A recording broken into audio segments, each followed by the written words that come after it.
Good morning बच्चों। कक्षा 12वीं पशुपालन में अध्याय के अंतर्गत आज हम पढ़ेंगे पशु आहार के मुख्य अवयव।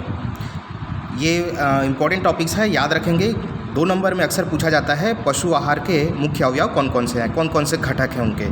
तो पहला घटक है इनका कार्बोहाइड्रेट, प्रोटीन, वसा, खनिज लवण, विटामिन्स और ये जल है ना। 6 प्रमुख इनके घटक हैं जिनको आपको याद रखना है। तो सबसे पहले आज हम पढ़ेंगे है ना पानी के बारे में। किसके बारे में? पानी।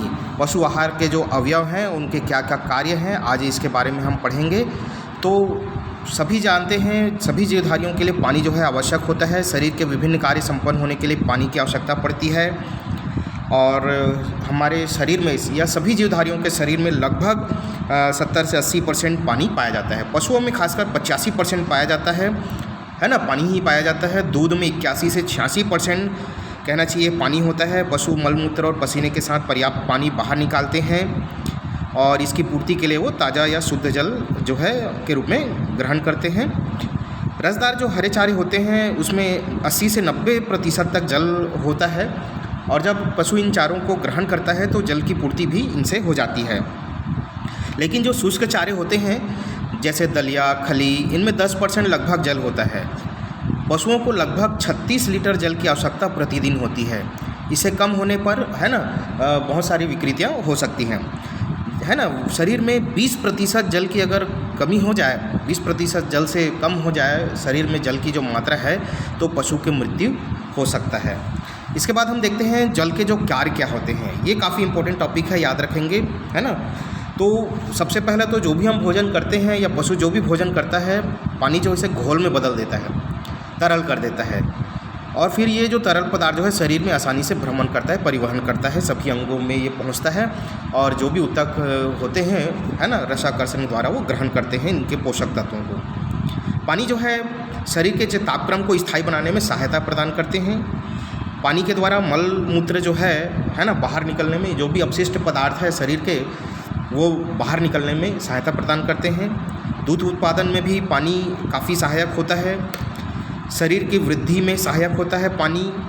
शरीर के निर्माण और लगभग सभी जो प्रक्रियाएं हैं शरीर में, पाचन, अवशोषण, चयापचय, उत्सर्जन आदि कार्यों में पानी का विशेष महत्व होता है। पानी की कमी में ये सारे जो प्रोसेस है वो अवरुद्ध हो जाता है।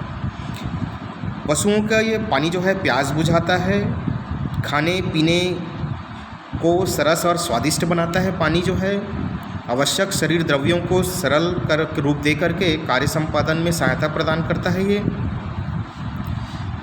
इसके अलावा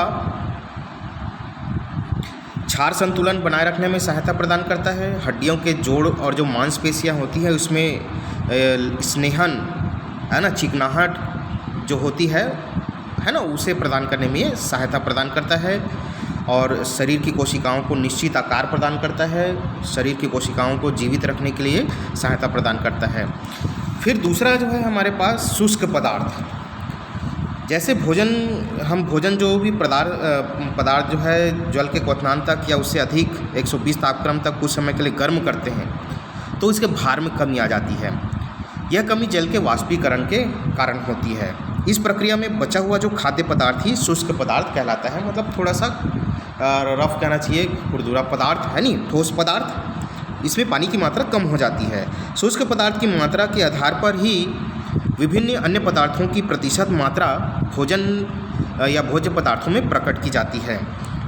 ये पोषक जो तत्व हैं कार्बनिक और अकार्बनिक 2 प्रकार में प्राप्त होते हैं। मतलब शुष्क पदार्थ जो हैं 2 प्रकार से पाए जाते हैं, मान के चलिए। तो बात करते हैं सबसे पहले अकार्बनिक पदार्थ। इनमें पहला है खनिज पदार्थ है ना। जब शुष्क पदार्थ को सावधानीपूर्वक जलाते हैं तो कार्बनिक पदार्थ के रूप में जला हुआ जो भाग है, भस्म है, शेष बचा रहता है, उसे ही क्या कहते हैं? खनिज पदार्थ कहते हैं। इनमें मुख्यतः देखिए क्या क्या पाया जाता है? कैल्शियम, फास्फोरस, सोडियम, पोटेशियम, लोहा, मैग्नीज, गंधक, क्लोरीन, सिलिकॉन। ये जो हमारे शरीर के लिए जो खनिज पदार्थ की आवश्यकता है वो भस्म के रूप में हमें है ना पशुओं को जो है प्राप्त होती है। पशुओं को खिलाए जाने वाले चारों में खनिज लवण की मात्रा देखिएगा। हड्डियों का जो चूर्ण है या गोश्त का जो छीलन है 15 से 64%, जो सूखी घासें हैं 7 से 11%, खली है, भूसी है 5 से 7%, भूसा जो है उसमें 4 से 5%, अनाज में 1.5 से 3%, साइलेज और हरी घास में 1 से 3% जो है खनिज पदार्थ जो है पाया जाता है। फिर है कार्बनिक पदार्थ। पौधों में पाया जाने वाला कार्बनिक पदार्थ 3 मुख्य पदार्थों का बना होता है। इनमें प्रथम नाइट्रोजन युक्त और तथा अंतिम 2 नाइट्रोजन विहीन होता है। ये कच्चा प्रोटीन, वसा, ईथर और कार्बोहाइड्रेट होता है। बस इतने ही इन पे जानकारी आपको है ना रखना है। फिर इसके बाद है तीसरा जो है विटामिन्स। पौधों में खनिज लवण कार्बनिक पदार्थों के अतिरिक्त एक अति सूक्ष्म मात्रा में अन्य पदार्थ पाए जाते हैं जिसकी सामान्य स्वास्थ्य, जीवन निर्वाह, वृद्धि और अन्य कार्य के लिए आवश्यकता होती है। इसे ही विटामिन्स कहा जाता है। क्या कहा जाता है? विटामिन कहा जाता है। और इनकी कमी हो जाने पर शरीर में अनेक रोग हो जाते हैं। भोज्य पदार्थों द्वारा इनकी पूर्ति होते रहना चाहिए। ये जो कहना चाहिए विटामिन्स हैं अन्य खाद्य तत्वों की भांति शक्ति नहीं देते, परंतु फिर भी जीवित रहने के लिए शरीर में ये होने वाली सभी क्रियाओं के लिए इनकी जो सूक्ष्म मात्रा है ना, वो आवश्यक होती है। तो विटामिन्स यहाँ पर हम देखेंगे। विटामिन का हम यहाँ पर 2 प्रकार के अध्ययन करेंगे। पहला है वसा में घुलनशील विटामिन। तो जो हमारा जो पशु वसा है, पशु फैट जिसको एनिमल फैट कहते हैं, उनमें विटामिन ए, डी, ई और के ये वसा में घुलनशील है। और पानी में घुलनशील देखिएगा विटामिन बी और विटामिन सी।